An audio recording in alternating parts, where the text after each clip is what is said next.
people make you laugh, oh yo yo. Mayegun don't come, oh yo yo. And people make you shout, oh yo yo.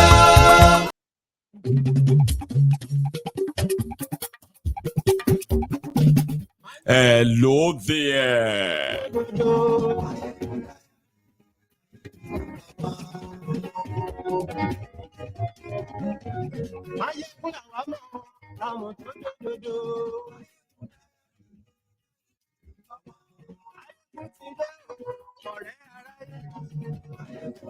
Good morning to you and good afternoon to you, as well as evening to you.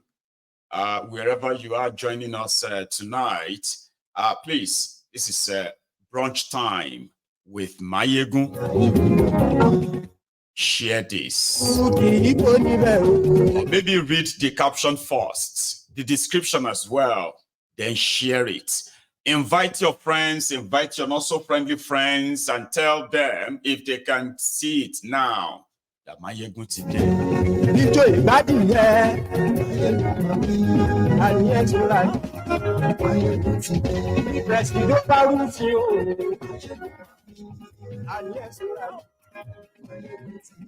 the people of Tunbum Rogo or Tunbum Rogo in Borno, I don't know if I pronounce that right, okay? But you should have an idea if you are from that part of Nigeria. Tunbum Rogo have been issued an option, in fact, that they have to leave or they will die. And who are these people? The ISWAP.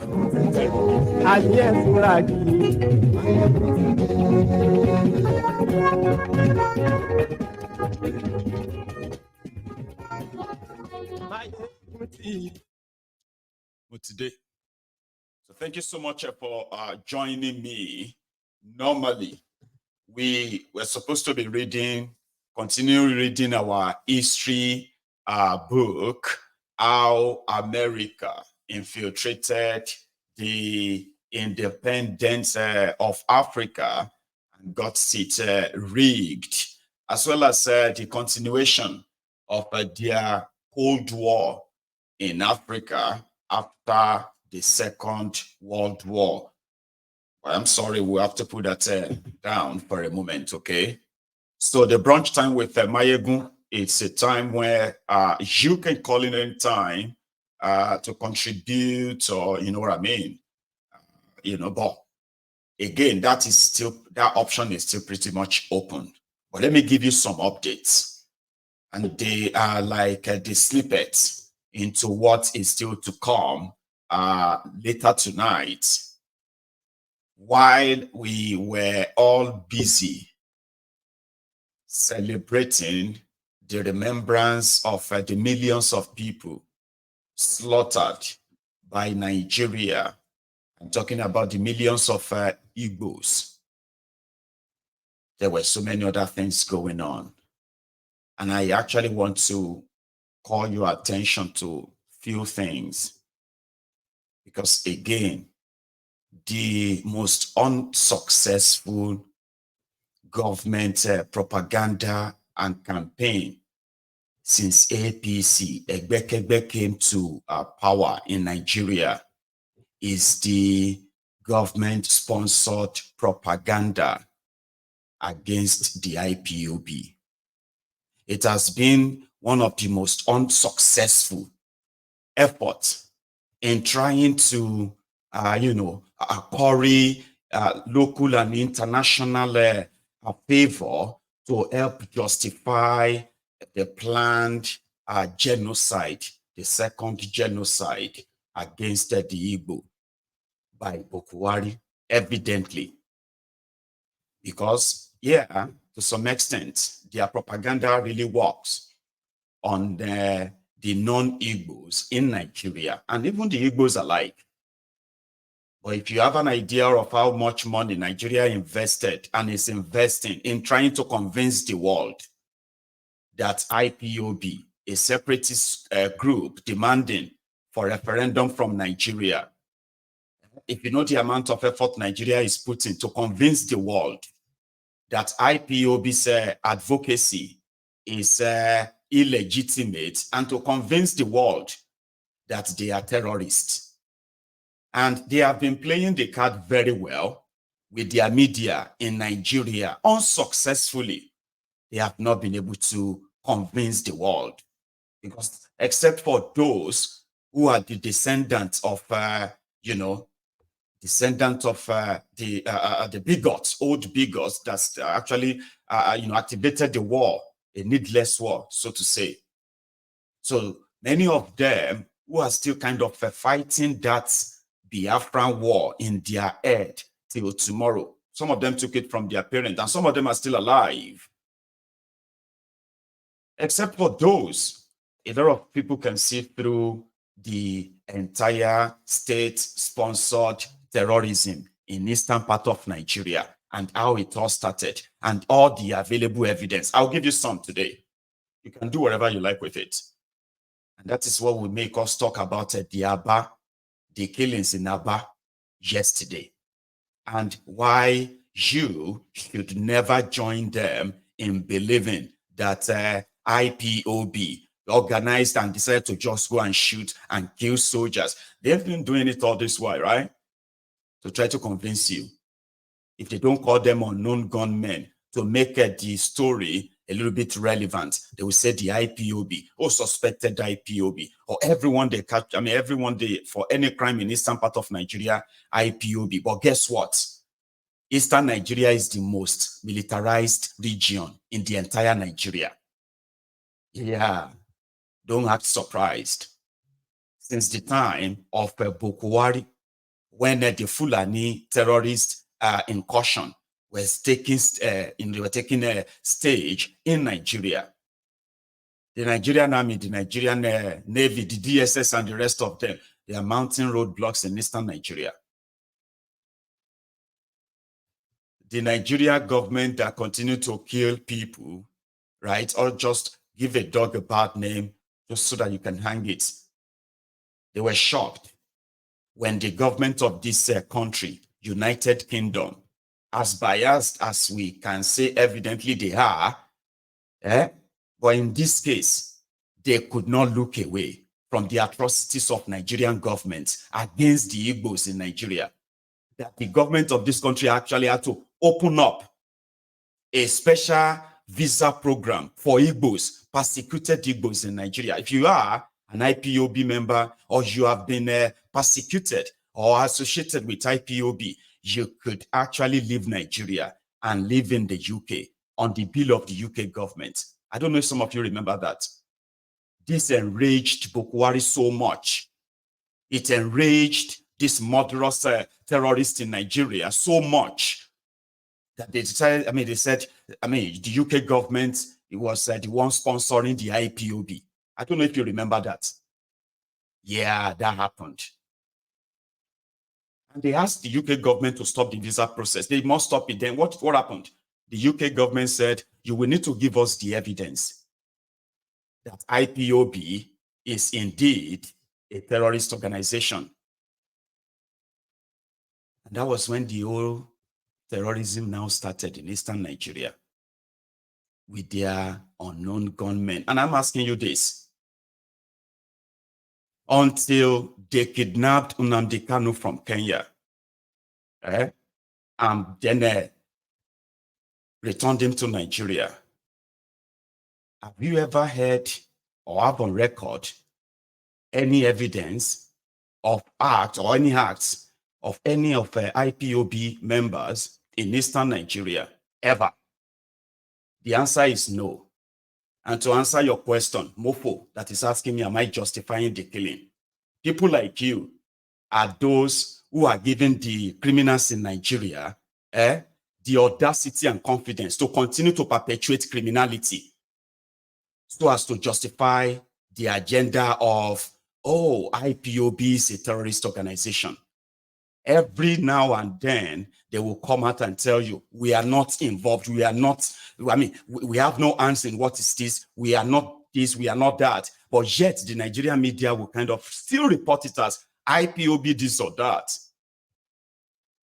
But when the Fulani terrorists actually kill kidnap, the government of Nigeria will say, call them bandits. Don't call them Fulani terrorists.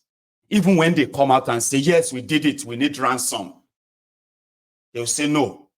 Labeling them Fulani terrorists is discriminatory. But the agenda in Eastern Nigeria, which has been what we call the state-sponsored terrorism, you have the most militarized region, right? Who are just there, and it is the order to what? To suppress and spread fear among the Easterners in the populace.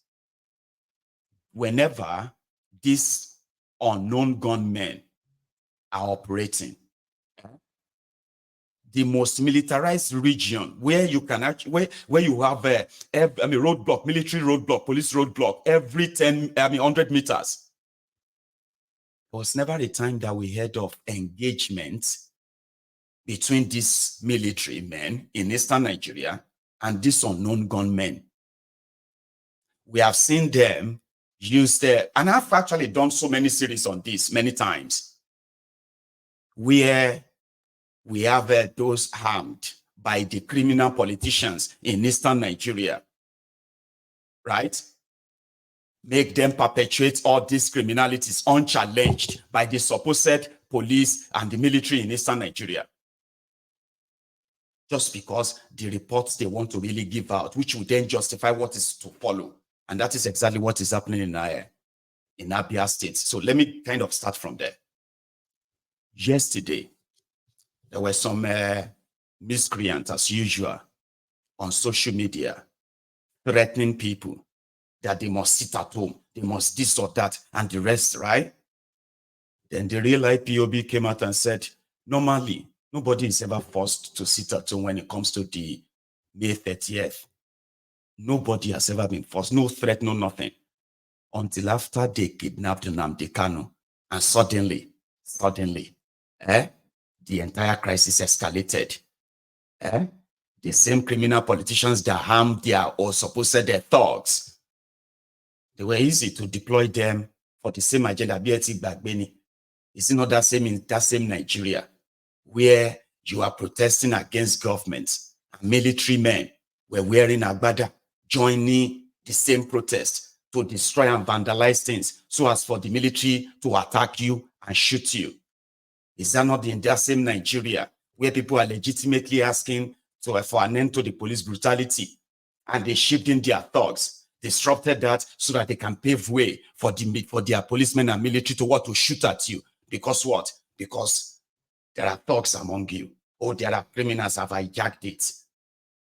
Now I am telling you now that the IPOB that has existed until 3 years ago, when they kidnapped Nnamdi Kanu, until 3 years ago when they insisted that the British government must drop the visa program for the IPOB victims, Nigerian victims, until 3 years ago, right? Despite all the persecution and all of that, there was never a time that a single policeman is even roughened in Eastern Nigeria. And this were the time that the IPOB's presence were so strong, and Nigeria proscribed them, called them terrorist organization. The British government said, but you will need to give us more example. You will need what? To give us more example.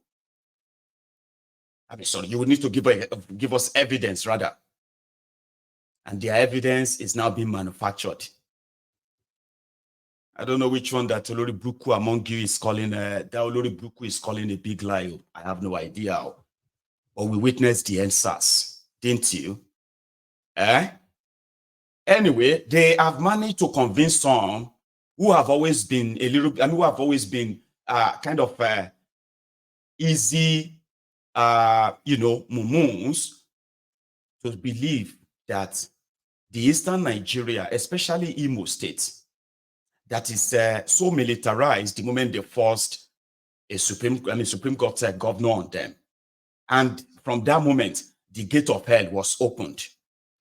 So yesterday, the IPOB said they were sitting at home to honor the slain and killed Biafrans during the war, and those that are still being persecuted now, being killed as we speak. And the only state that said, no, I mean, if people want to sit at home or what have you, they're free to do whatever they want. The government is not. While others were issuing threats.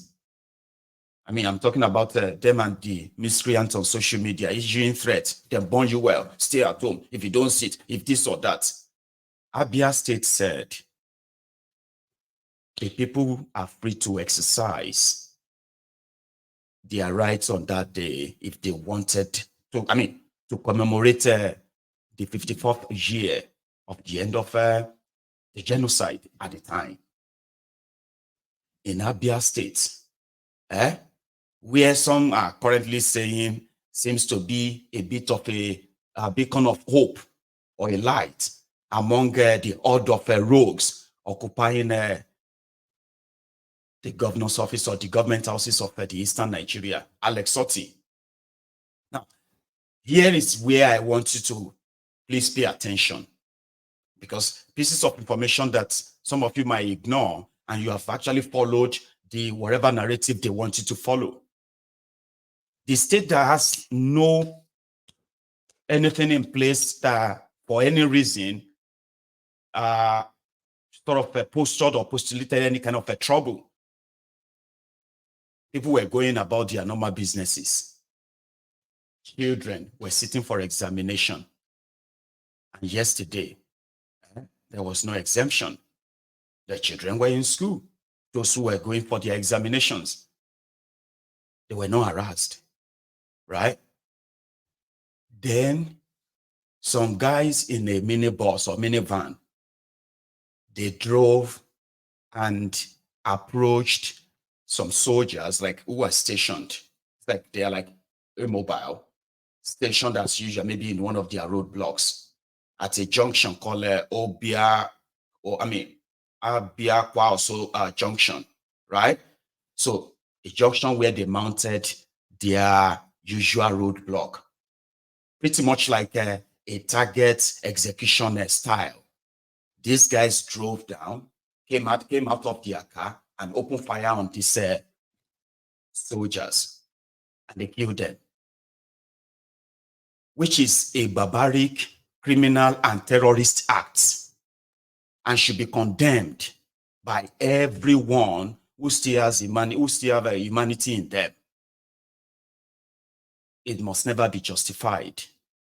That is where the what do you call it?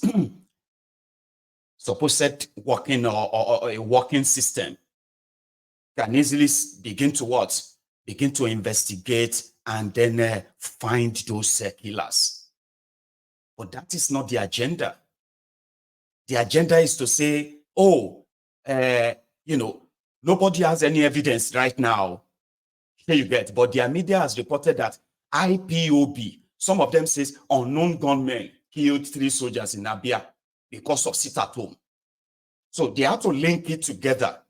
But the end goal is what? To justify whatever they are already doing. And since the media will say, oh, IPOB, 3 soldiers killed in Abia, in Aba, by IPOB. No evidence linking them to all of that. But it has always been the agenda. And it is the most easy, or should I say, the easy way out. There's no need for other investigation rather than retaliation. This is IPOB 100%. It must be them. They are the ones. They killed our soldier. Even when IPOB come out and say, we have nothing to do with it. Okay? We have nothing to do with this. Investigate it and find the killers. No. You did it. You did it. We know there is IPOB. Eastern Nigeria is IPOB. Northern Nigeria is ISWAP. And that is how the narrative should be. Man, I have seen them attack their communities. I'm talking about civilian communities where Nigerian soldiers were using, I'm talking about anti-tank weapons, shooting that at the direction of houses, civilian houses, setting houses ablaze.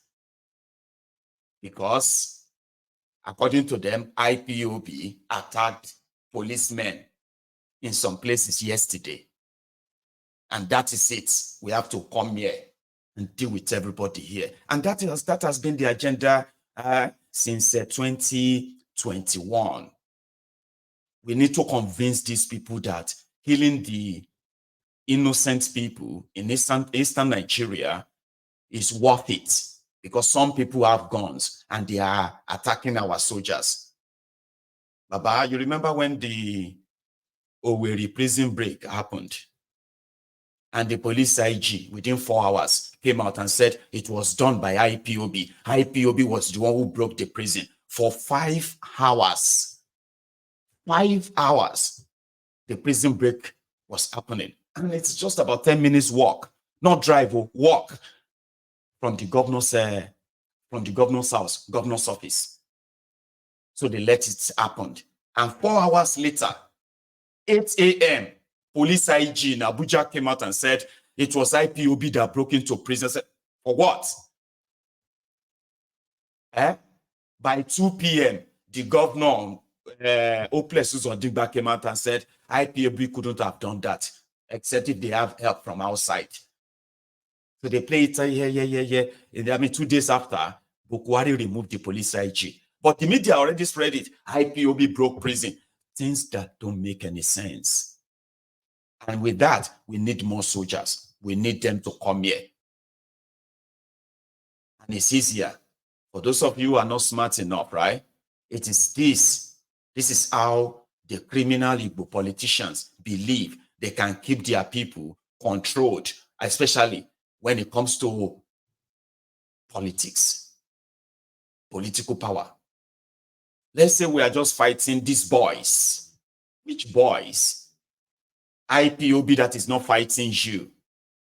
But the agenda, like I said, changed. And even up till now, the British government is yet to be convinced. Despite all these killings, all this, 3 soldiers were killed. They were killed, and that's a crime. Now, you who have different feeling about it, it's all right for you. But I'm talking about those who are still humans, okay? Whatever those soldiers have committed in eastern Nigeria, right? Some guys coming together to go and assassinate them, only to now leave the civilians at the mercy of the same murderous soldiers. So it becomes a vicious cycle. And that's why you must never, by any means, celebrate any of such acts, because it's like setting you up. It is never in your own interest. It's not. There is an agenda that has to be fulfilled. And this agenda is bloody, is genocidal. They will do it anyway, but they need you and your emotion to be blood.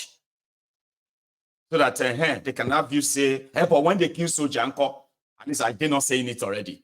Hey, but are you, somebody, one idiot was asking me, are you justifying the IPOB killing soldiers? You see, that's Nigeria. But when IPOB came out and said, no, we have nothing to do with this, is a cowardly act. You know what I mean? And we know why they are doing this. But why Aba or Abia? That's another one. Abia State seems to be one of the states in fact, the only state in eastern Nigeria that tend to, be more pronounced to be so people-oriented when it comes to their policies and all that. And most of these policies, right, as much as some people believe that they are exaggerated or so, others have actually evidently, confirmed them. And it's also a state that has no issue with IPOB or anything at all, right? So why stage the killings of soldiers in Abia State? A state that has no problem whatsoever.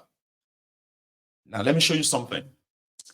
Before the killing, right, in one of their campaign on social media yesterday, to show that just it's like every AK day, right? So many of them, it's just like when you just drop the banana for the monkeys, they begin to dissect it, and all of that in a way that you see their stupidity in their utterances. Like they just can't wait, okay? They can't wait to justify the act of genocide, ethnic cleansing against the Igbo, even some of them who are Igbos, against themselves. Some criminals killed soldiers and the media labeled them IPOB, okay? And then they were like, IPOB is a terrorist organization. They said that the children must not go to school. One weary on social media actually said, ISWAP and Boko Haram, that we all call terrorist organization today, they are those who are against education. So IPOB wasn't, and it still isn't.